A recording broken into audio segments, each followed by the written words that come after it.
Everyone, welcome to school diaries. So इस video में करते हैं क्लास 3 कंप्यूटर। आज के इस वीडियो में देखेंगे lesson number 6 algorithm and sequence. So क्या होता है एल्गोरिदम एंड सीक्वेंस? सो अगर व्हाट इज एल्गोरिदम पूछेंगे तो उसका आंसर है algorithm is a set of step by step instructions to solve a problem. So algorithm का मतलब होता है कि जब भी हमें कोई प्रॉब्लम होती है या जब भी हमें कुछ काम करना होता है, कुछ भी प्रॉब्लम को सॉल्व करना पड़ता है, तो उसके लिए हम जो स्टेप बाय स्टेप इंस्ट्रक्शंस हम यूज करते हैं। सो हमारे लाइफ में भी हम एल्गोरिदम पूरा यूज करते हैं, मतलब हर चीज को करने के लिए हमें स्टेप बाय स्टेप ही वो चीज करनी पड़ती है। जैसे कि एक सिंपल एग्जांपल यहाँ पे दिया गया है, देखिए जैसे कि अगर सपोज आपको एक चॉकलेट बाय करना है तो आप क्या करोगे, आपका स्टेप 1 होगा कि आपने पैसे लिया और आप गो टू द शॉप, मतलब आप शॉप में चले गए, फिर आपने चूज किया चॉकलेट अपने चॉइस का, उसके बाद आपने मनी पे किया शॉपकीपर को, फिर शॉपकीपर ने आपको बैलेंस अमाउंट दे दिया, ठीक है, और उसके बाद फिर उसका रिजल्ट क्या हुआ, आपको अपनी मनपसंद का चॉकलेट मिल गया। तो इस तरीके से आपने वो प्रॉब्लम कर ली, मतलब वो जो पार्ट है जो आपको करना था टू बाय अ चॉकलेट, वो आपने सॉल्व कर लिया। तो इसी को हम बोलते हैं एल्गोरिदम कंप्यूटर लैंग्वेज में, ठीक है, जो कि हम अपने डेली लाइफ में भी काफी करते हैं। तो इस एल्गोरिदम में अब एक और बात है, सीक्वेंसिंग क्या होता है। तो यही है सीक्वेंस की एल्गोरिदम ने हमने जो जो स्टेप्स यूज किए, जैसे कि पहले ये किया फिर ये, तो इस स्टेप्स को ही हम सीक्वेंस में अरेंज करते हैं। मतलब कि इस स्टेप्स को हम उल्टा फुल्टा नहीं कर सकते, मतलब पहले स्टेप 4 कर दिया फिर 1 कर दिया, ऐसे नहीं कर सकते। तो एल्गोरिदम के जो स्टेप्स है ना, उसे उसी ऑर्डर में करना होता है। इसे हम ऊपर नीचे नहीं कर सकते कि पहले बैलेंस अमाउंट ले लिया फिर शॉप चले गए, ऐसे सब नहीं होगा, है ना। तो इसका मतलब कोई मतलब ही नहीं बनेगा। इसका मतलब यह है कि एल्गोरिदम में जो स्टेप्स हैं वो कभी चेंज नहीं हो सकते हैं, और उसी को सीक्वेंस कहते हैं। सीक्वेंसिंग का मतलब है कि एक पर्टिकुलर ऑर्डर में इंस्ट्रक्शंस को परफॉर्म किया जाता है एल्गोरिदम में। मतलब ये जो अभी आपने यहाँ पे देखा, यही है सीक्वेंसिंग। सो क्या लिखेंगे सीक्वेंसिंग के लिए, अ पर्टिकुलर ऑर्डर में, ठीक है। Sequencing is a particular order in which instructions are performed in an algorithm.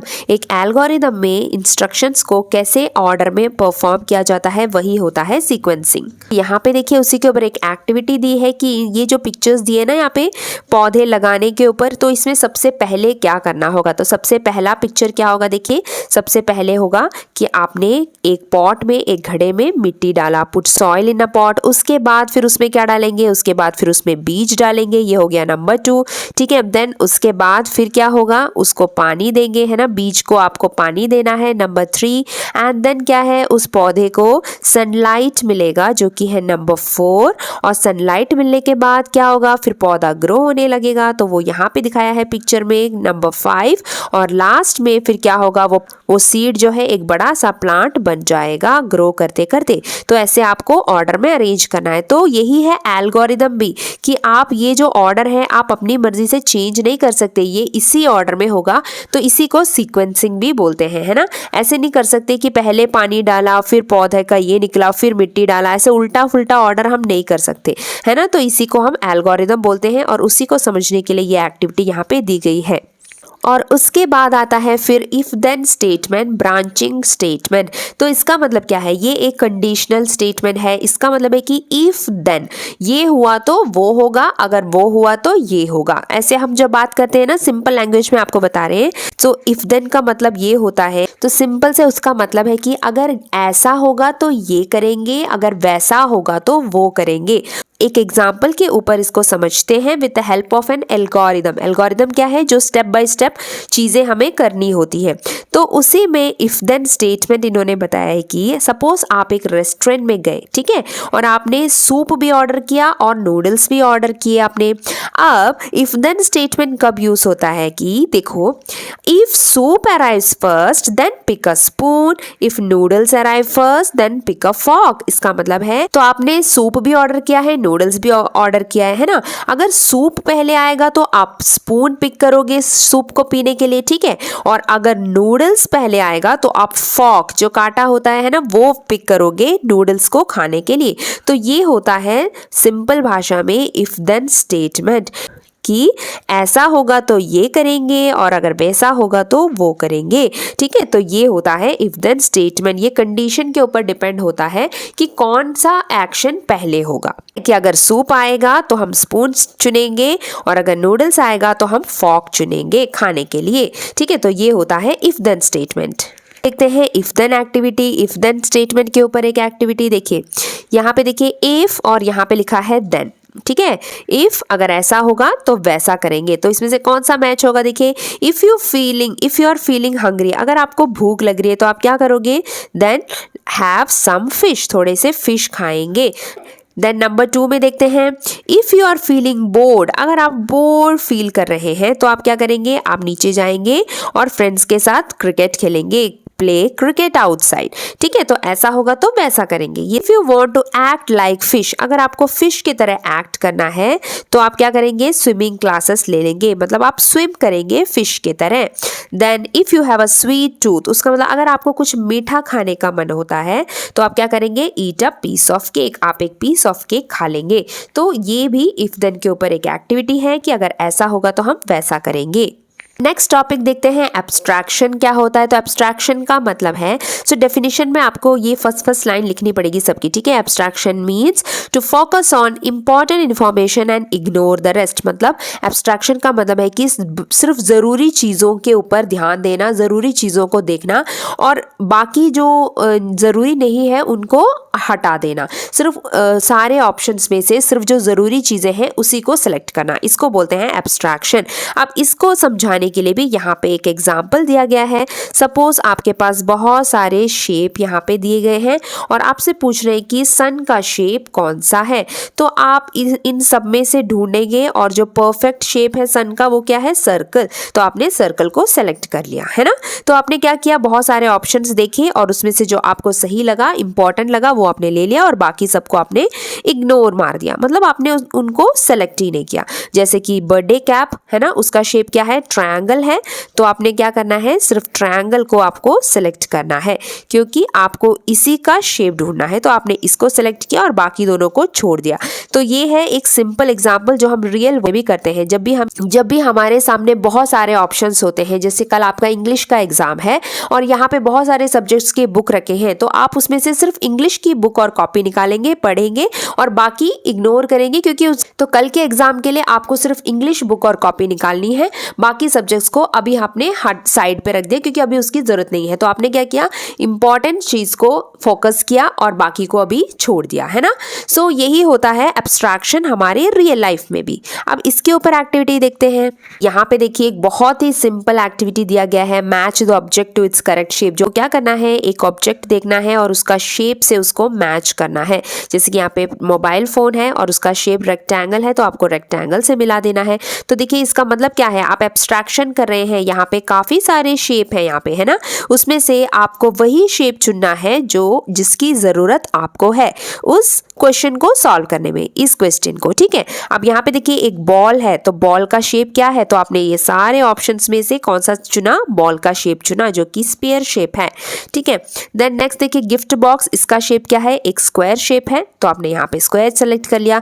ये स्टार फिश स्टार शेप में होता है और ये पिज्जा का जो कोन है वो कोन शेप में होता है, मतलब ट्रायंगल शेप में होता है।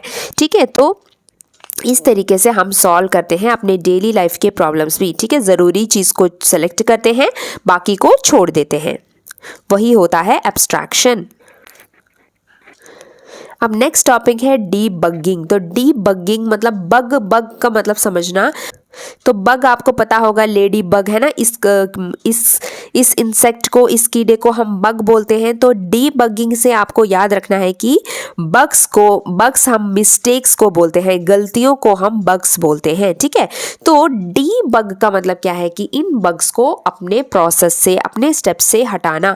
जब भी हम कुछ लिखते हैं या फिर कुछ भी करते हैं, वहां पर जब भी गलती होती है उन चीज़ों को हमें उठा के फेंक देना है, उठा के हटा देना है, तभी आपका एल्गोरिदम करेक्टली काम करेगा। क्योंकि एल्गोरिदम मतलब आपको पता है बहुत सारे स्टेप्स में चीज़ को करना, उसको एल्गोरिदम बोलते हैं। उसमें कहीं पर भी आपको कुछ गलतियां लगे ना तो उसको हटा देने को हम बोलेंगे डीबगिंग, ठीक है। और उन गलतियों को बोलते हैं बग्स, ठीक है, मिस्टेक्स को बोलते हैं bugs. And the process to find these bugs, और वो प्रोसेस जिससे हम इन बग्स को फाइंड करते हैं और उन्हें एल्गोरिदम से रिमूव कर देते हैं ताकि हमारा एल्गोरिदम अच्छे से करेक्टली काम करे, तो इस प्रोसेस को हम बोलते हैं डीबगिंग। जैसे कि फॉर एग्जांपल स्कूल जाने का स्टेप्स दिया है, स्कूल जाने के लिए क्या क्या स्टेप्स हैं, मतलब यहाँ पे कुछ स्टेप्स दिए हैं, देखते हैं ये सही है कि इसमें कोई बग है जो हमें रिमूव करना है। देखिए सबसे पहले उठे, ये तो सही है। उसके बाद ड्रेस कर लिया, नहीं ये गलत है ना। ब्रश किए बिना, नहाए बिना आपने पहले से यूनिफॉर्म कैसे पहन ली, ड्रेस कैसे कर ली आपने, है ना। फिर ब्रश करना है, फिर टेक बाथ, फिर eat breakfast, go to school. तो क्या ये एल्गोरिदम सही है? नहीं, ये एल्गोरिदम सही नहीं है, इसमें बग्स हैं। बग्स मतलब में मिस्टेक्स हैं। तो कहाँ पे है मिस्टेक्स? हमें पता है स्टेप 2 एक बग है, ये मिस्टेक है। ये स्टेप 2 कहाँ आना था? यहाँ पे आना था, है ना, कि आप पहले सुबह उठे, फिर आपने ब्रश किया, फिर आपने टेक बाथ किया, नहाया, उसके बाद आपको ड्रेस पहनना था, फिर ब्रेकफास्ट करना था, फिर स्कूल जाना था। सो ये जो नंबर 2 है ना वो यहाँ पे आना था, ये नंबर 2 के जगह ये नंबर 4th स्टेप बनना था। सो यही यहाँ का बग है जो आपने फाइंड किया और निकाला, और यहाँ पे फिर आपने उसको दोबारा अच्छे से लिख दिया, ठीक है, कि वेकअप किया, फिर ब्रश किया, नहाया, फिर कपड़े पहने, फिर ब्रेकफास्ट किया, फिर स्कूल गए। अब आपका एल्गोरिदम एकदम सही काम करेगा। तो यही है डिबगिंग, गलतियों को हटाकर सही एल्गोरिदम लिख देना, ठीक है। और फिर आती है एक एक्टिविटी डीबगिंग के ऊपर, वो भी देख लेते हैं। यहाँ पे आपको जो बग्स हैं, मतलब जो मिस्टेक्स हैं, उनको हटा देना है। तो देखिए यहाँ पे बताया गया कि ये जो ग्रे शेडेड एरिया है ना, इसे आपको देखना नहीं है, मतलब ये रास्ता गलत है, ठीक है। तो इसको हमने क्रॉस कर लिया, और अब हमें देखना है कि हमें इस बिगिन से इस एंड तक कैसे पहुँचना है, और वो जो स्टेप्स यहाँ पे दिए हैं ये सही है कि नहीं। तो चलिए देखते हैं। सो देखिए सबसे पहले हमने यहाँ से बिगिन किया, उसके बाद हमें क्या करना है, यहाँ पे दिया है कि मूव अप, ठीक है, मूव अप कर लिया, ठीक है। उसके बाद फिर मूव राइट कर लिया, तो ये भी सही है, और हम पहुंच गए एंड में, ठीक है। और उसके बाद लिखा है कि मूव डाउन, नहीं, तो ये गलत है, फिर तो हम ये गलत जगह पर आ जाएंगे। तो यहाँ पे जो बग है वो है आपका मूव डाउन, क्योंकि फिर यहाँ पहुंचने के बाद हमें आगे ही जाना था, तभी हम एंड में पहुंचते। तो यहाँ का बग ये है, तो आपने यहाँ पे सेलेक्ट कर लिया। अब देखते हैं नंबर 2 में, ये बिगिन है आपका, ठीक है। अब यहाँ पे भी ग्रे शेडेड एरिया दिया है, तो ये दोनों रास्ते देखना ही नहीं है, ये गलत है। तो मतलब कि हमें इस तरीके से जाना है, ठीक है। सो अब देखते हैं, सबसे पहले दिया है कि मूव राइट, जो कि सही है। यहाँ से आपने मूव राइट किया एक स्टेप, उसके बाद मूव लेफ्ट, तो मूव लेफ्ट करेंगे तो आप वापस वहीं पर चले जाएंगे, जो कि गलत है, आपको तो आगे जाना था, है ना। तो फिर आप क्या करेंगे, यहाँ पे इस बग को पकड़ लेंगे कि ये गलत स्टेप है। यहाँ पे होना चाहिए था पहले मूव राइट किया, फिर से मूव राइट होना था, एंड देन मूव अप, ये मूव अप जाएगा, तभी हम एंड में पहुंचेंगे। तो ये भी सही है, ये भी सही है, ये आपका बीच वाला बग है, मतलब गलत है। अब उसी तरीके से एक और दिया है, देखिए बिगिन से लेकर एंड तक पहुंचना है, और ये ग्रे शेडेड एरिया को हमें जाना ही नहीं है, ये मतलब ये रास्ता ब्लॉक है, ऐसे समझ लीजिए, ठीक है। अब देखिए बिगिन से मूव अप, पहले दिया है कि मूव अप करो, ठीक है, हम चलते हैं, फिर मूव अप, पहुंच गए यहाँ पर। उसके बाद मूव लेफ्ट का मतलब तो इस तरफ है, तो इसका मतलब हम यहाँ से बाहर ही निकल गए, मतलब हम एंड पे जा ही नहीं पाएंगे अगर आपने मूव लेफ्ट कर लिया तो यहाँ पे क्या होना चाहिए था, यहाँ पे मूव राइट होना चाहिए था, तभी हम एंड की तरफ जाएंगे। तो ये आपका बग है, ये गलत है, ठीक है। और उसके बाद फिर मूव डाउन, हाँ अब सही है, मूव डाउन करेंगे तो हम एंड में पहुंच जाएंगे। तो यहाँ पर भी ये आपका बग है और बाकी दोनों सही है, ठीक है। तो इस तरीके से हमने कर ली यहाँ पे डीबगिंग एक्टिविटी। उसके बाद आते हैं इस चैप्टर के एक्सरसाइजेस। यहाँ पे T for true and F for false लिखना है। Number 1, we can change the order of steps in algorithm. Algorithm में जो स्टेप्स होते हैं, जैसे कि सुबह उठे, फिर ब्रश किया, फिर नहाया, इसको हम चेंज कर सकते हैं, तो नहीं, है ना, इसको हम चेंज नहीं कर सकते। चेंज करोगे तो गड़बड़ हो जाएगी, स्टेप्स पूरा गलत हो जाएगा। तो यहाँ पे गलत लिखा है, तो आप यहाँ पे लिखेंगे फॉल्स, कि हाँ हम इसको चेंज नहीं कर सकते, ठीक है, क्योंकि यहाँ पे लिखा है कि चेंज कर सकते हैं। अब नेक्स्ट एब्स्ट्रैक्शन। एब्स्ट्रैक्शन का मतलब क्या था, अच्छे से जो आपको ज़रूरत है उसी चीज़ को निकालना, बाकी को छोड़ देना, तो ये सही है ना। Abstraction means filtering out the required data from the whole, बहुत सारे ऑप्शंस में से सिर्फ ज़रूरी चीज़ों को सेलेक्ट करना, तो ये सही है, तो यहाँ पे ट्रू लिखेंगे। Then mistakes found while writing an algorithm are called bugs. हाँ, ये भी सही है, मिस्टेक्स को ही बग्स कहते हैं जो हम एल्गोरिदम में ढूंढते हैं। देन डीबगिंग क्या है, debugging is a particular order in which instructions are performed. नहीं, ये डेफिनेशन है सीक्वेंसिंग का।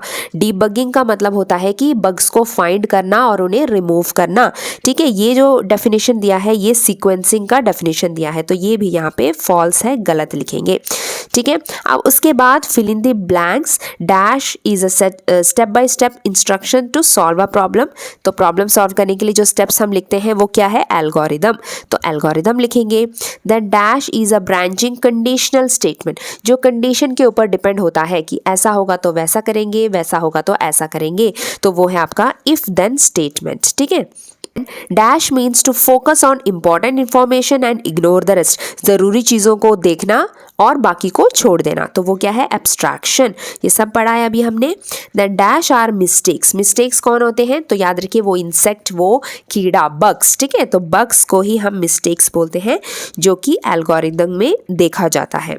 उसके बाद आफ्टर डीबगिंग, डीबगिंग करने के बाद मतलब डीबगिंग मतलब क्या, बग्स को रिमूव कर देना, बग्स को ढूंढना और उनको रिमूव कर देना। उसके बाद क्या होता है, एल्गोरिदम वर्क्स डैश, एल्गोरिदम जो है आपका एकदम परफेक्ट काम करता है, करेक्टली काम करता है, तो आप यहाँ पे लिखेंगे करेक्टली, ठीक है, और इसे कंप्लीट करेंगे। और उसके बाद चैप्टर के बाद यहाँ पे 2 और एक्टिविटी के पेजेस दिए हैं, यहाँ पे आपको इसी ऑर्डर को जो है यहाँ पे कंप्लीट करना है। जैसे यहाँ पे ट्रायंगल सीधा था, ये उल्टा हो गया, और जो ऊपर का रेड पार्ट है वो नीचे आ गया, तो यहाँ पर भी आप ऐसे करेंगे, इस रेक्टेंगल को उल्टा करेंगे और ऊपर के रेड पार्ट को नीचे ड्रॉ कर देंगे। तो जो आपको यहाँ पे दिया है ना, उसी को आपको यहाँ पर करना है, ठीक है, सारे इमेजेस में।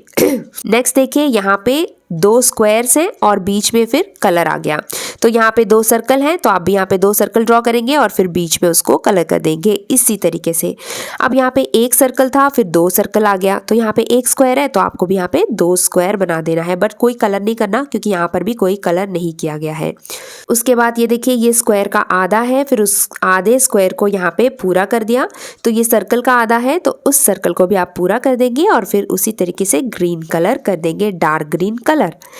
देन आगे एक स्क्वायर है, उसका आधे में पर्पल कलर आ गया, तो एक ट्रायंगल है, उसके आधे में पर्पल कलर आ जाएगा। अब ये सर्कल है और उसको हाफ में बांटा हुआ है और यहाँ पे हाफ ही ड्रॉ करना है, हाफ गायब है, तो उसी तरीके से इस स्क्वायर को भी हाफ ड्रॉ करा है, तो यहाँ पर हाफ ही ड्रॉ करेंगे, बाकी हाफ यहाँ पर गायब है, मतलब नहीं ड्रॉ करा, ठीक है। तो ये आपको ऐसे कंप्लीट करना है। अब आगे है एक मैचिंग एक्टिविटी, ये भी बहुत ही सिंपल है, आपको बस कलर्स देखने हैं कि ये जो टी पॉट है उसके मैचिंग, उसका मैचिंग कप आपको ढूंढना है। तो ये येलो ब्लू है तो येलो ब्लू कप से मिला देंगे, ठीक है। ऑरेंज ब्लू है तो ऑरेंज ब्लू कप से मिला दिया। अब ये क्या है ना, मजेंटा ऑरेंज कलर है तो मजेंटा ऑरेंज कलर से मिला देंगे जो सबसे नीचे है। उसके बाद ये भी मजेंटा और ब्लू है तो वो सबसे ऊपर वाला कप ए नंबर पे। उसके बाद फिर येलो एंड ग्रीन, तो येलो ग्रीन कप से मिला देंगे, और फिर ऑरेंज और रेड, तो ऑरेंज और रेड कप से मिला देंगे। बहुत ही सिंपल एक्टिविटी है, तरीके से आपको ये मैचिंग एक्टिविटी करनी है और यही आपका चैप्टर है एल्गोरिदम एंड सीक्वेंसिंग।